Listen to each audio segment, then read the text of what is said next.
नमस्कार, मैं हूं निकिता और आप देख रहे हैं सत्यहिंदी.com। चलिए एक नजर डालते हैं अब तक की सुर्खियों पर। नागरिकता संशोधन कानून को रद्द करने की मांग करते हुए ऑल असम स्टूडेंट्स यूनियन ने आज रविवार को पूरे असम में भूख हड़ताल शुरू की है। सीएए के खिलाफ इस विरोध प्रदर्शन को 30 जनजातीय संगठन भी समर्थन दे रहे हैं। कामरूप जिला इकाई छात्र संघ के कार्यकर्ता इस 12 घंटे की भूख हड़ताल पर सुबह 6 बजे से गुवाहाटी शहर के दिगली पुखुरी के पास बैठे हुए हैं। गुवाहाटी के अलावा यह भूख हड़ताल और विरोध प्रदर्शन डिब्रूगढ़, गोलाघाट, चराईदेव, बिलासीपारा, नलबाड़ी के साथ साथ राज्य के कई अन्य जिलों में जारी है। राज्य के इस प्रभावी छात्र संगठन का कहना है कि सीएए असम के सांस्कृतिक और जनसांख्यिकी ताने बाने के लिए खतरा है, लिहाजा दिसंबर 2019 में पास किए गए इस विवादास्पद कानून को लेकर सरकार को अपने रुख पर पुनर्विचार करने की आवश्यकता है। बिहार में भाजपा की अगुवाई वाले एनडीए गठबंधन से नाराजगी की खबरों पर लोक जनशक्ति पार्टी रामविलास के नेता चिराग पासवान ने प्रतिक्रिया दी है। उन्होंने कहा कि ये सारी बातें आप लोगों के माध्यम से मैं भी सुनता रहता हूं कि किस दिन नाराज हूं या खुश हूं, मेरी चिंता इससे बड़ी है, बिहार को लेकर है। जहां तक सीट शेयरिंग की बात है, यह कुछ वक्त की बात रह गई है। बहुत जल्द गठबंधन सीट शेयरिंग को लेकर और सीट संख्या के बारे में जानकारी साझा की जाएगी। उन्होंने कहा कि सीट शेयरिंग को लेकर कमोबेश बात हो चुकी है। लोकसभा चुनाव के मद्देनजर मायावती के नेतृत्व वाली बहुजन समाज पार्टी ने अपना पहला प्रत्याशी घोषित कर दिया है। बीएसपी ने उत्तर प्रदेश की मुरादाबाद सीट से मोहम्मद इरफान सैफी को प्रत्याशी बनाया है। बता दें कि बीएसपी के प्रत्याशी इरफान सैफी इस समय नगर पालिका ठाकुर द्वारा के मौजूदा चेयरमैन हैं।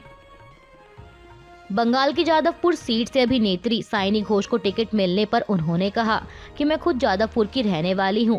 मिमी चक्रवर्ती ने सोमनाथ चटर्जी को हराकर यह सीट जीती थी। उन्होंने यहां कई काम किए, कुछ कर पाई, कुछ नहीं कर पाई।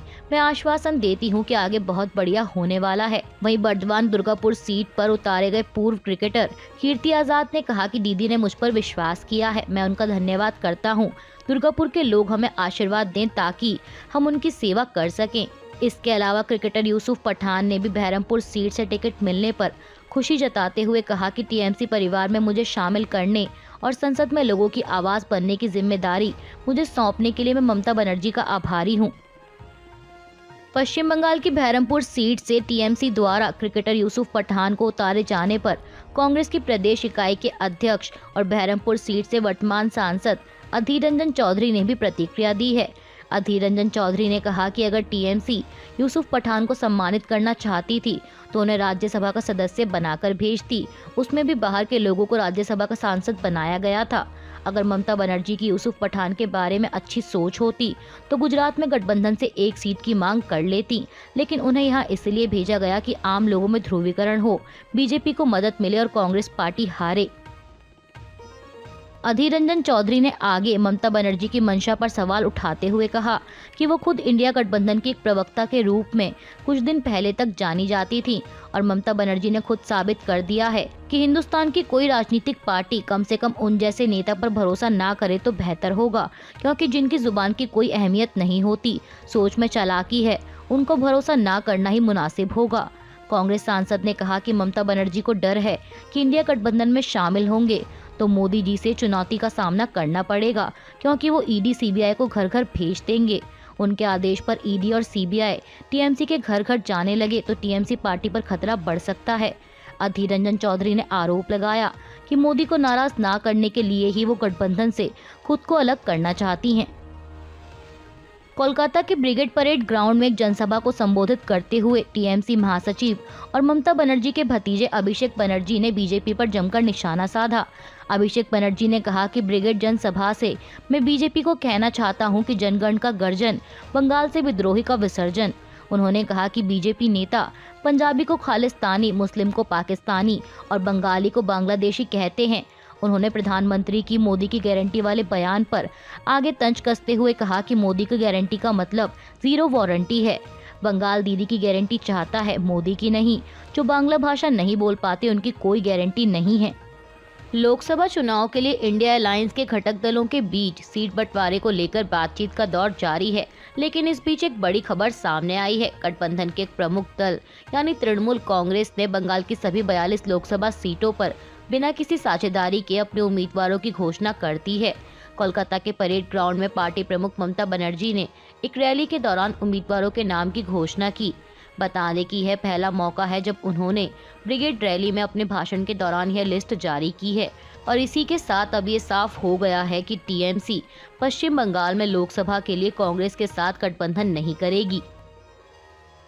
टीएमसी ने अपने उम्मीदवारों की लिस्ट में महुआ मोइत्रा को उनकी पुरानी सीट कृष्णानगर से ही फिर से टिकट दिया है। बता दें कि महुआ मोइत्रा को संसद में सवाल पूछने के बदले रिश्वत लेने के आरोप में संसद की सदस्यता से निष्कासित कर दिया गया था, लेकिन पार्टी ने एक बार फिर उन पर भरोसा जताते हुए महुआ मोइत्रा की पुरानी सीट से ही उन्हें मैदान में उतारा है। इसके अलावा आसनसोल सीट पर अभिनेता शत्रुघ्न सिन्हा को दोबारा मैदान में उतारा गया है। बर्दवान दुर्गापुर सीट पर पार्टी ने पूर्व क्रिकेटर कीर्ति आजाद को टिकट दिया है। बात करें मुस्लिम बहुल बहरमपुर सीट की तो यहां से टीएमसी ने क्रिकेटर यूसुफ पठान को मैदान में उतारा है। बता दें कि बहरमपुर सीट प्रदेश कांग्रेस अध्यक्ष और सांसद अधीर रंजन चौधरी की पारंपरिक सीट रही है। वहीं मालदा उत्तर सीट से पूर्व आईपीएस प्रसून बनर्जी चुनाव लड़ेंगे। इसके अलावा अभिषेक बनर्जी अपनी पारंपरिक डायमंड हार्बर सीट से ही मैदान में उतरेंगे। टीएमसी द्वारा जारी की गई 42 उम्मीदवारों की लिस्ट में पिछली बार जीते पार्टी के 7 सांसदों को टिकट नहीं दिया गया है। इन 7 सांसदों में बशीरहाट सीट से अभिनेत्री नुसरत जहां और कोलकाता की जादवपुर सीट से अभिनेत्री मिमी चक्रवर्ती के अलावा विपक्ष के नेता शुभेंदु अधिकारी के पिता शिशिर अधिकारी और भाई दिव्येंदु अधिकारी भी शामिल हैं। पार्टी ने बशीरहाट सीट, जिसके तहत संदेशखाली इलाका आता है, वहां से नुसरत जहां की जगह हाजी नुरुल इस्लाम को मैदान में उतारा है, जबकि कोलकाता की जादवपुर सीट पर इस बार मिमी चक्रवर्ती की जगह एक अन्य अभिनेत्री साइनी घोष को टिकट दिया गया है। लोकसभा चुनाव के लिए टीएमसी द्वारा जारी की गई लिस्ट पर कांग्रेस ने प्रतिक्रिया दी है। कांग्रेस महासचिव जयराम रमेश ने कहा कि कांग्रेस शुरू से ही टीएमसी से एक सम्मानजनक सीट साझेदारी की अपील करती रही है। कांग्रेस का हमेशा से कहना रहा है कि समझौते का हल एक तरफा घोषणाओं से नहीं बल्कि बातचीत से होना चाहिए। कांग्रेस हमेशा से चाहती थी कि इंडिया गठबंधन मिलकर बीजेपी का मुकाबला करे। मध्य प्रदेश के कूनो नेशनल पार्क में दक्षिण अफ्रीका से लाई गई मादा चीता गामिनी ने 5 शावकों को जन्म दिया है। जानकारी देते हुए केंद्रीय मंत्री भूपेंद्र यादव ने बताया कि पहली बार दक्षिण अफ्रीका से लाए गए चीता ने शावकों को जन्म दिया है। उन्होंने साथ ही यह भी जानकारी दी कि अब भारत में चीतों से जन्मे शावकों की कुल संख्या 13 हो गई है और इन शावकों को मिलाकर कूनो नेशनल पार्क में अब कुल 26 चीते हैं।